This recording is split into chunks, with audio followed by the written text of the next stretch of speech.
The day my parents told me I wasn't invited to my own sister's wedding, something inside me shattered. I still remember the silence in that room. My mother sat on the edge of the couch, avoiding my eyes. My father crossed his arms like he was preparing for a business meeting instead of breaking his daughter's heart. And then my mother said it. Emily thinks it's better if you don't come. At first, I actually laughed. I thought it had to be some kind of misunderstanding. My younger sister Emily and I weren't exactly close anymore, but we used to share everything growing up. Late night talks, secret crushes, dreams about our futures. I helped her through college applications. I paid part of her rent when she lost her job. When she cried after her first breakup, I drove 3 hours in the middle of the night just to sit beside her.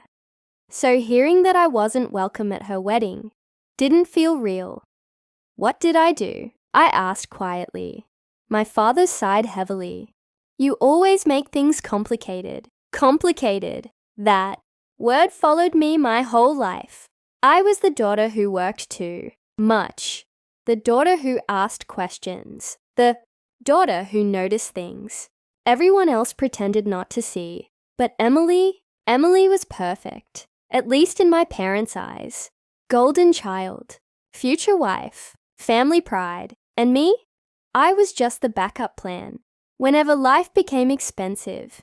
Still, I swallowed my pride and asked one last question. Did Emily actually say she doesn't want me there? My mother hesitated. That hesitation told me everything.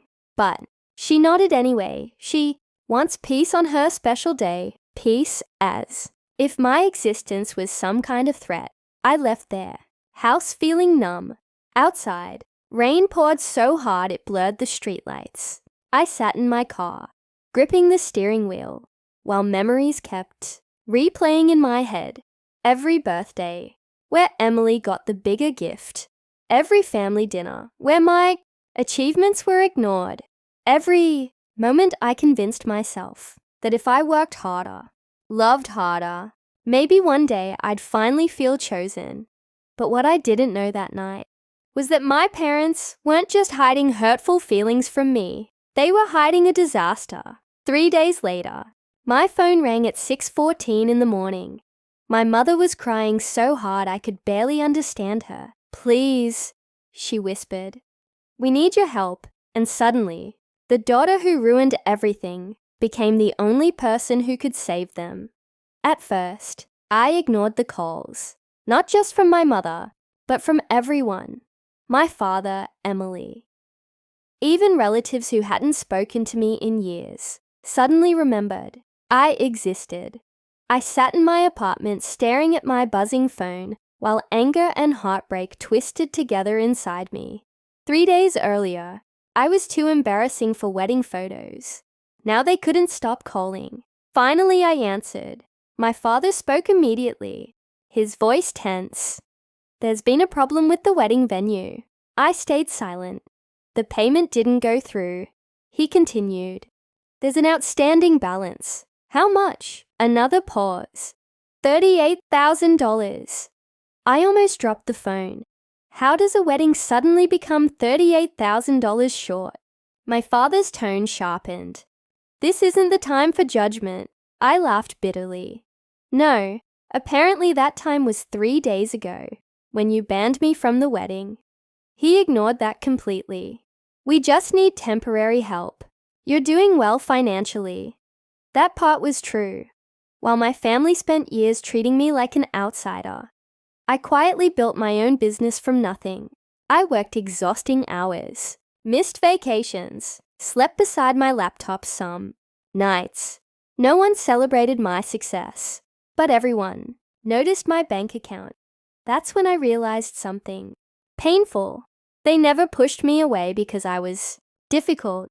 They pushed me away because they assumed I'd always come back anyway, no matter how badly they treated me. My mother called again later that night. This time, her voice sounded softer. Please don't punish your sister. Punish!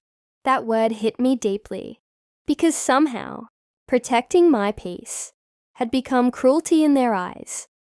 Meanwhile, humiliating me was apparently normal family behavior. I finally asked the question that had been haunting me. Did Emily really not want me there? Silence. Then my mother whispered. She thought it would upset Jason's family. Jason was Emily's fiancé. Man I met exactly twice. A man whose wealthy parents apparently thought I was too independent and intimidating. I closed my eyes slowly. So this wasn't about peace. It was about image. I didn't fit into their perfect wedding fantasy because I was unmarried, career-focused, and outspoken. Emily chose acceptance over her own sister, and my parents allowed it. That realization hurt more than the wedding ban itself. For days, I wrestled with myself. Part of me wanted revenge. Part of me wanted them to suffer the consequences alone. But another part of me, the little girl who spent her life begging for love, still wanted to help until everything changed again. One evening, my cousin Rachel called me privately. "You deserve to know the truth," she said. Then she told me something that made my stomach drop. The missing money wasn't caused by a bank error. Emily and Jason had secretly upgraded almost every part of the wedding to impress his wealthy family. Luxury flowers, designer decorations, a celebrity, photographer, a private performance from a famous singer. My parents emptied their savings, trying to keep up, and when the bills exploded beyond control, they expected me to rescue them quietly. Not because they loved me, because they needed me. That night, I cried harder than I had in years. Not because of the money, but because I finally understood my place in that family. I was never the daughter they celebrated. I was the daughter they used. And for the first time in my life, something inside me finally stopped begging to be loved. The next morning, I called my father. "I'll help," I said calmly. Relief flooded his voice immediately. "Thank God, I knew you'd do the right thing." But before he could continue, I added one sentence. On one condition, silence. "I want the truth told publicly." "What does that mean?" He asked carefully. "It means if I'm paying for this wedding, nobody gets to pretend I'm the selfish villain anymore." My father became angry instantly. "This is family business." "No," I replied quietly. "Family business was handled the day you chose appearances over your daughter." For hours, they argued with me. My mother cried. Emily sent long emotional messages about stress and pressure. But I didn't change my mind. Finally, they agreed. The wedding day arrived 5 days later. Ironically, it was my first time seeing the venue, and honestly, it looked less like a wedding and more like a performance, designed for social media. Crystal chandeliers. Walls covered in imported flowers.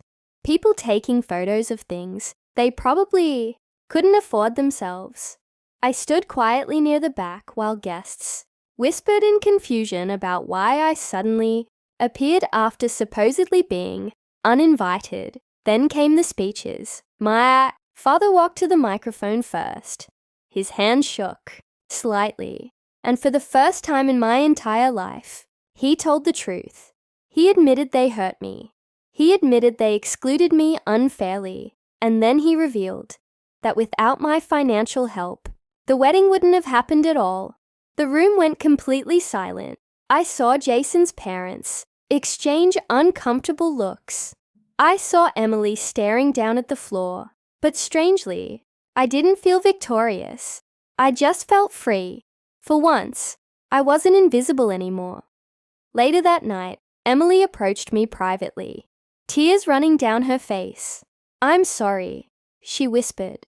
"I got caught up in everything."